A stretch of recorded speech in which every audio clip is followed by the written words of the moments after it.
Hello, everybody. Happy July and July 4th in the US right now. Happy Independence Day. It felt really fitting to record this key mini lesson today on Vibrant Body and Abundant Life key number 3, trust yourself.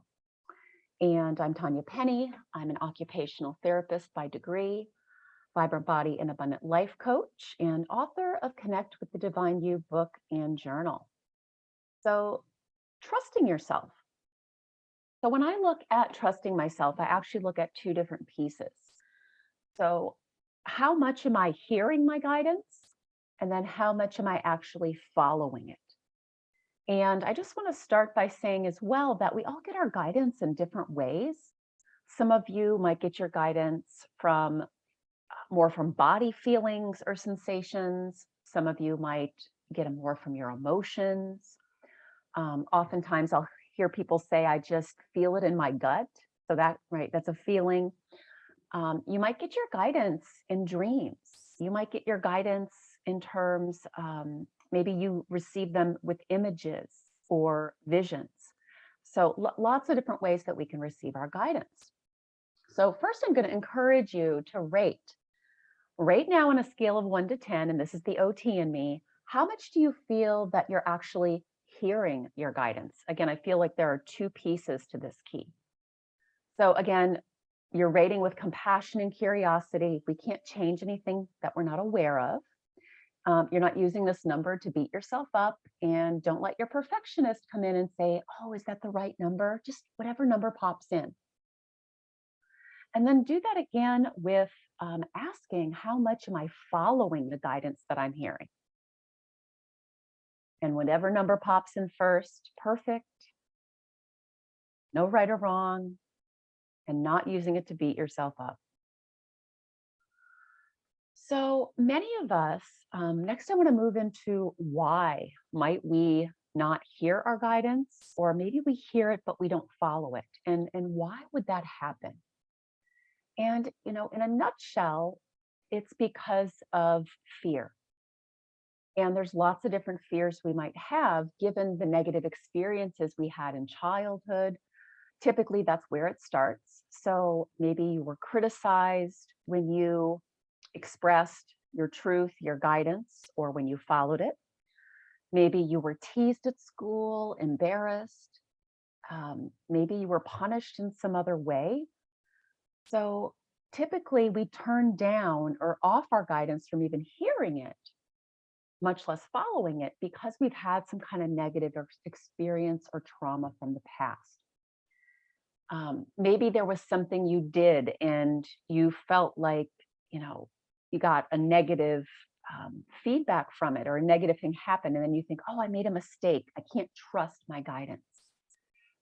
So that's typically why we turn it down, or some of us completely turned it off. And again, this may impact all 7 areas of your life, or it may just impact certain areas.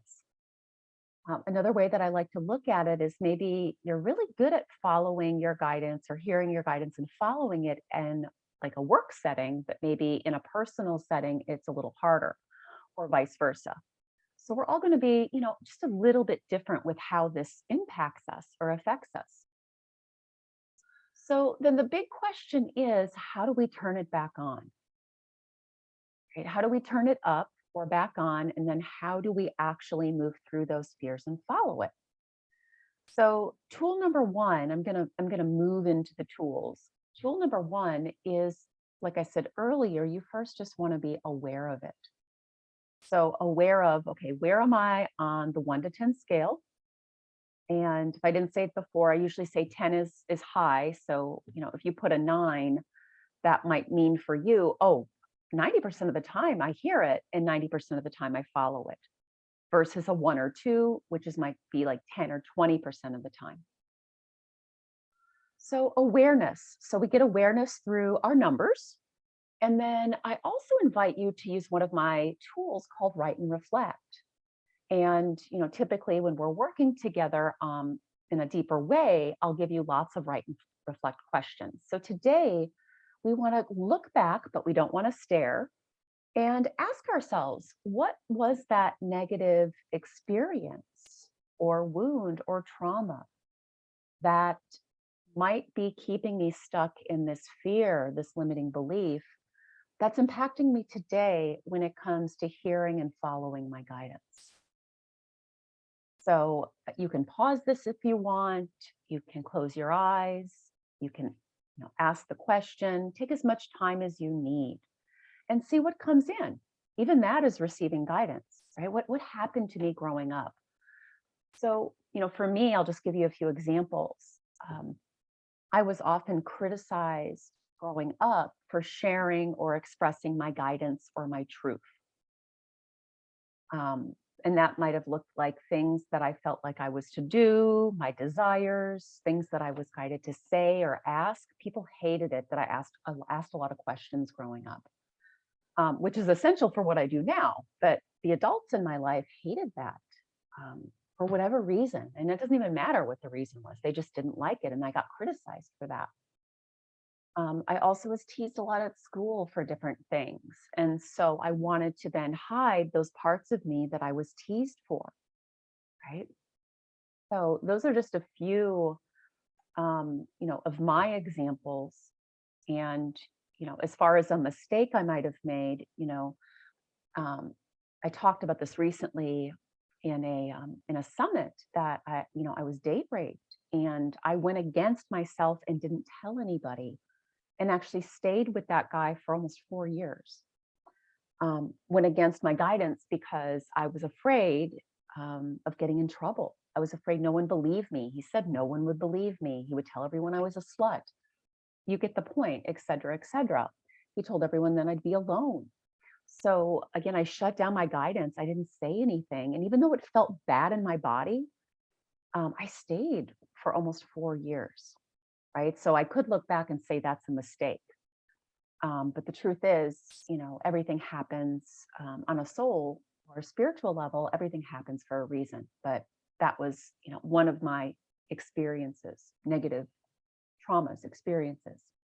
So again, feel free to take a moment to pause this if you'd like and see what comes up for you in terms of why you might have turned off or turned down, or maybe you heard your guidance, but you didn't follow it. And then next, I want to recommend that you use some of the tools that I offer. And you guys that are part of my free community have sample practices. And those that are part of one of my paid programs, you have ones that are specific to this key.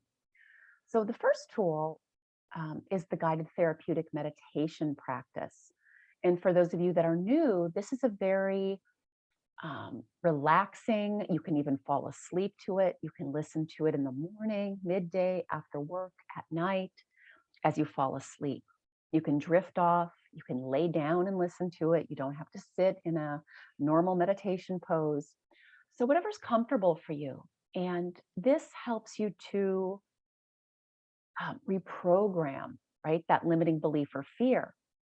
So, when you look at that negative experience, or wound or trauma, whatever you specifically want to call it, again, we're going to ask ourselves, given what happened, what is the fear or the limiting belief that I hold right now around hearing my truth, my guidance, and then expressing it or following it? So we know following it might be saying something, or it might be doing something, right? Doing or saying. So what is that limiting belief or fear? And then also asking what might be the truth now. So I'll give you an example. Again, I was criticized a lot for asking questions. So one of the limiting beliefs that kept me from, doing that until I worked with this fear and this limiting belief was nobody wants to hear what I have to say.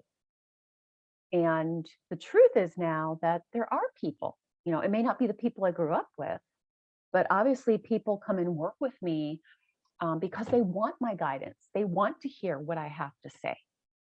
So there's the limiting belief and fear, and then planting the seed of what is true now. So a lot of the things that were true, and sometimes they weren't even true, we just kind of made that up for why things happened in the past, aren't true now.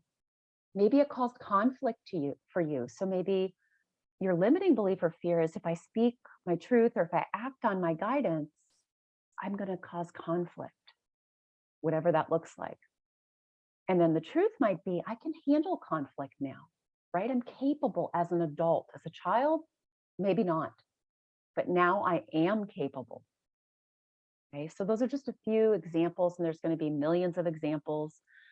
And one of the things I'm really good at is helping people connect those past experiences with what those fears and beliefs are that are holding them back now. In this case, with trusting yourself and hearing and following your own guidance. So take a minute, even right now, to write down what might be that limiting belief or fear, whatever you want to call it, and the possible positive truth now that I want to plant the seed for. And again, the guided therapeutic meditation practice helps us to do that. It helps to rewire or reprogram, shift, again, whatever word really resonates with you. It also helps to feel and release that fear that's probably been stored in your body since that happened. And the truth is, for many of us, it happened multiple times, right? I got criticized multiple times. I got teased multiple times. So that might still, that's probably still stored in your body. So these practices help to do that in a very gentle way. And again, you can fall asleep or drift off. And so it can be really restful too, for those of you, especially if you don't sleep well, you've got an illness. So another tool I'm going to encourage you to use, and again, you'll use that limiting belief and that truth. And it's one of my newer tools, a couple years now, I believe, 2019, I created it, and it's called the self-healing process. And again, you guys in my free community have a sample practice. And those in my paid, one of my paid programs, you have a specific process. And I would say this works on a more conscious level, whereas the guided meditation can be more of an unconscious, subconscious rewiring. And I do believe we need tools that do both, work consciously and subconsciously to reprogram these limiting beliefs and fears and plant the seeds for the truth.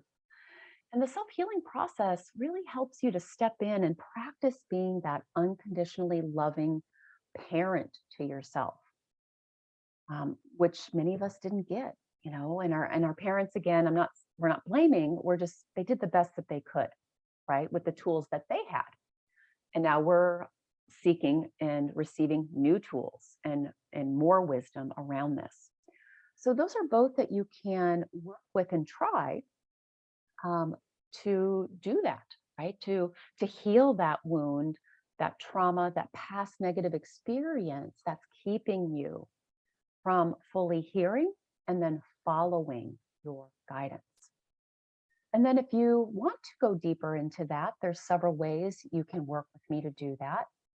And of course, there's lots more tools I have to teach, not just about clearing out these fears and limiting beliefs, but then actually helping you to also different ways that you can access your guidance.